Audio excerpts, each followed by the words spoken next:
So in this video, I'm going to show you how I installed the Micro Air EasyStart on my GE RV air conditioner, as well as how I cleaned the coils and got ready for camping season. So here's a picture of the air conditioner's capacitor from GE's website. Here's a picture of the capacitor from the top on my air conditioner and another angle prior to the installation, so you can see where all the wires are. So this is what it looks like after the EasyStart has been connected. The wire's been run behind. You can take out those two little screws at the bottom of the capacitor plate to just, slide it out a little bit, make it easier to route the cable, and then put them right back in. It comes around, so when we close the case, I can fit it in there just like that. So the cover will go back over. The black wire from the EasyStart goes onto this 4-pin block right next to the other black wires. The orange wire from the EasyStart goes here next to the red wire on the HERM. The white wire goes here on the common. This white wire was on the common. It goes to the brown. That's it. To know which one, I just followed this cable wrap over from the capacitor to figure out which of these two. But if you look, you can see this red, white, and black. Right, they're the ones coming out of one wire loom. All these smaller gauge, different color wires are coming out of another wire loom. That's the white wire coming from the compressor that needs to be disconnected from the common, plugged into the brown. The white goes there. All right, so this is what it looks like all buttoned up. Screws went back on. You can see there's no cable protruding from behind here, so it's not going to interfere with the fan. Cables are just coming out there. Shouldn't interfere with putting the cover back on. And I have a double stick taped to the capacitor cover. That'll keep it solid. If I ever need to take that off, I'll just have to peel that off. But I'm going to throw zip ties around it. They provided a couple of zip ties, but they're way too small to make it around this capacitor cover, so I'm going to have to get off the roof and get some longer ones. But I will put a zip tie around as they suggest. And now I'm going to clean the coils. That cover comes off. It didn't come off easily, but gingerly, so I didn't break the styrofoam. It's not too bad. I did have to actually use a fin comb. I had to use this light green one.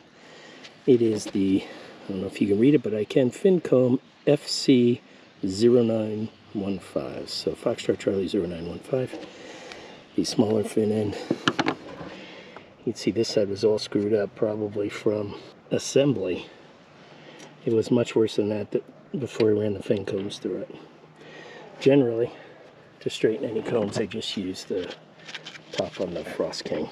Usually does the job. You can see the dust coming off there. But all in all, pretty clean, just dusty. The spray will take care of all that. And here's what the whole air conditioner looks like with the shroud removed. That's what it looks like once the cleaner's on it. You can see it's already just the scrubbing bubbles. They're doing their job. Stuff the towel in here because obviously that opens directly into the RV because that's the air return side where the warm air from in the RV is pulled up, goes across the evaporator coils, is cooled, and then blown back down via the blower wheel here into the cool air side. Now we're going to do the condenser coils. I just used this new Calgon EVAP foam no rinse, since we're not going to put a bunch of water on there, and this will create its own water to clean itself anyway. And it smells nice. All right, on to the back side.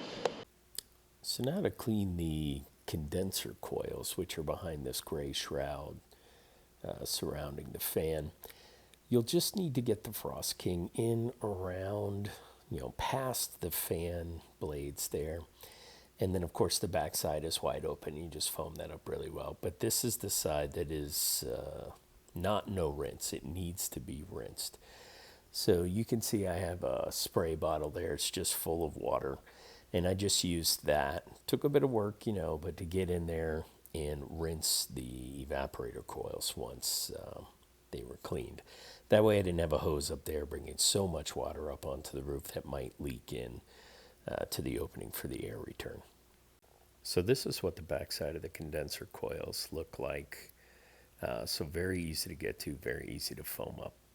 So once I button the air conditioner back up, got the styrofoam shroud over the evaporator coils and then the plastic shroud over the entire unit, it came time to fire up the Micro Air EasyStart and run it through its 5 cycles that it needs to run through to learn your air conditioner's electric requirement profile, if you will. So here you can see the first learn where it had an amp draw of 10.6 amps and a peak draw of 35.4 amps. Now I installed the Bluetooth version of the Micro Air EasyStart, so I ran the first learn cycle from the roof of the RV. I had the wife come out and turn the power and everything back on, but I did it from the roof to make sure it fired up and everything before I climbed down, just in case I had to go in and fix any wiring mistakes, which luckily I didn't have to. But that's also why you see the screenshot from my iPhone. The background is white because I was trying to see it in the bright sunlight. Now here's the second learn run, and you can see that the live current was 10.3 amps and the last peak was 17.9, a considerable reduction on the peak amperage.